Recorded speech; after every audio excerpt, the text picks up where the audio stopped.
حضرت آدم علیہ السلام کا نام قرآن مجید کی 25 آیات میں 25 بار آیا ہے۔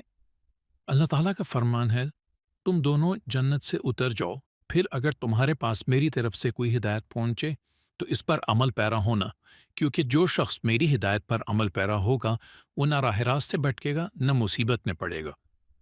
تفسیر در منصور میں حضرت ابن عباس رضی اللہ تعالیٰ عنہ بیان فرماتے ہیں، اہبتو نے خطاب حضرت آدم و حوا علیہ السلام اور ابلیس اور سام سے ہے۔ نیز آدم علیہ السلام مکہ مکرمہ اور طائف کے درمیان علاقہ دجنہ میں اترے تھے۔ بعض نے کہا ہے کہ حضرت آدم علیہ السلام صفا پہاڑ پر اترے تھے اور حضرت حوا علیہ السلام مروہ پہاڑ پر۔ حضرت ابن عباس سے ایک روایت یہ بھی آتی ہے، انہیں ہندوستان کے علاقے میں اتارا گیا تھا۔ علامہ ابن سعد رحمۃ اللہ علیہ اور ابن عساکر رحمۃ اللہ علیہ نے حضرت ابن عباس سے نقل کیا ہے کہ حضرت آدم علیہ السلام کو ہندوستان میں اور حضرت حوا کو جدہ کے مقام پر اتارا گیا تھا۔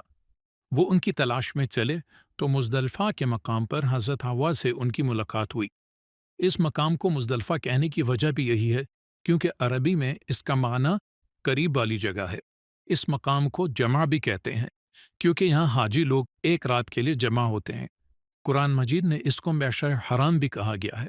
علامہ طبرانی رحمۃ اللہ علیہ نے حلیہ میں اور ابن اسحاق رحمۃ اللہ علیہ نے حضرت ابو ہریرہ رضی اللہ تعالیٰ عنہ سے بیان کیا ہے کہ رسول صلی اللہ علیہ وسلم نے فرمایا، نزل آدم بالہند، حضرت آدم علیہ السلام ہندوستان میں اترے تھے۔ ابن اسحاق نے ایک اور روایت بھی نقل کی ہے، حضرت آدم علیہ السلام جب زمین پر بھیجے گئے تو انہیں ہندوستان میں اتارا گیا۔ عبرانی میں حضرت عبداللہ بن عمر رضی اللہ تعالیٰ عنہ سے مروی ہے، جب اللہ تعالیٰ نے حضرت آدم علیہ السلام کو اتارا تو انہیں ہندوستان میں اتارا تھا، پھر وہ مکہ مکرمہ آ گئے، پھر وہاں سے شام چلے گئے اور وہاں فوت ہوئے۔ اس بارے میں وارد روایتوں کا خلاصہ یہ ہے کہ حضرت آدم علیہ السلام زمین میں آئے تو ہندوستان کے علاقے سیلون جزیرہ سراندیپ میں بوزا پہاڑ پر اترے۔ ابن بطوطہ اپنے سفرنامے میں لکھتے ہیں، میں اس جزیرے میں گیا تو میرا اصل مقصد حضرت آدم علیہ السلام کے قدم مبارک کی زیارت کرنا تھا۔ اس جزیرے کے لوگ حضرت آدم کو بابا اور حضرت حوا کو ماما کہتے ہیں۔ قدم مبارک کی زیارت کا آغاز حضرت ابو عبداللہ بن حنیف رحمۃ اللہ علیہ سے ہوا۔ حضرت آدم علیہ السلام کی قبر مبارک کے بارے میں بھی اختلاف ہے۔ بعض اہل علم کہتے ہیں کہ آپ کو ابو قبیس پہاڑ بیت اللہ سے قریب ترین پہاڑ پر دفن کیا گیا۔ بعض اہل علم کا خیال ہے کہ آپ کی قبر مبارک اس جگہ بوزا پہاڑی پر ہے جہاں آپ اترے تھے۔ یہ بھی کہا گیا ہے کہ حضرت نوح علیہ السلام نے طوفان تھمنے کے بعد آپ کو دوبارہ بیت المقدس کے علاقے میں دفن کیا۔ علامہ طبری، ابن اثیر اور یعقوبی کی روایات کی بنا پر ہمارے نزدیک راجح بات یہ ہے کہ توبہ کی قبولیت کے بعد حضرت جبرائیل علیہ السلام آپ کو اٹھا کر عرفات میں لائے اور افعال حج سکھائے۔ پھر آپ فوت ہوئے تو آپ کو ابو قبیس پہاڑ کے دامن میں دفن کیا گیا۔ حضرت آدم علیہ السلام کے بیٹے حابیل اور قابیل کا ذکر ہمیں سورہ مائدہ میں ملتا ہے۔ لوگوں کے سامنے حضرت آدم کے دو بیٹوں کا واقعہ بیان کیجیے۔ جب دونوں نے اللہ کے حضور اپنی قربانی پیش کی تو ایک حابیل کی قربانی قبول ہو گئی، دوسرے قابیل کی نہیں۔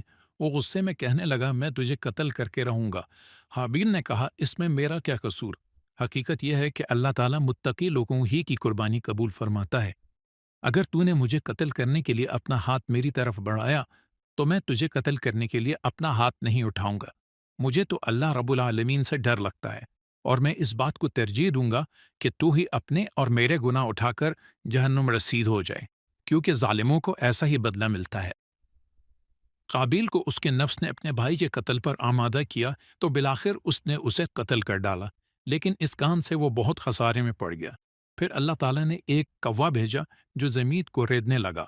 وہ اسے اپنے بھائی کی لاش چھپانے کا طریقہ سمجھائے۔ وہ چیخا، ہائے افسوس، میں تو اس کوے جیسا بھی نہ بن سکا کہ اپنے بھائی کی لاش کو از خود دفن کر دیتا۔ پھر وہ بہت نادم ہوا۔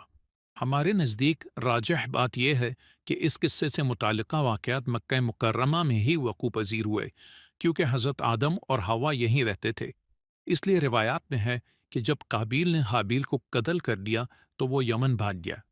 تاریخ طبری میں ہے، قابیل اپنے والد محترم حضرت آدم علیہ السلام سے ڈرتا ہوا یمن بھاگ گیا۔ شہر دمشق کے شمال میں قاسیون نامی پہاڑ میں ایک مشہور غار ہے جسے خونی غار کہا جاتا ہے۔ وہاں کے عام لوگوں کا خیال ہے کہ قابیل نے اس غار کے پاس اپنے بھائی کو قتل کیا تھا۔ دمشق سے زبدانی اور بلودان کو جانے والے راستے کے دائیں جانب علاقہ تکیہ میں دریائے بردی کی وادی کے کنارے بلند پہاڑ پر ایک قبر ہے جس کی لمبائی تقریباً 15 میٹر ہے۔ بعض اہل علم کا خیال ہے کہ یہ حابیل کی قبر ہے۔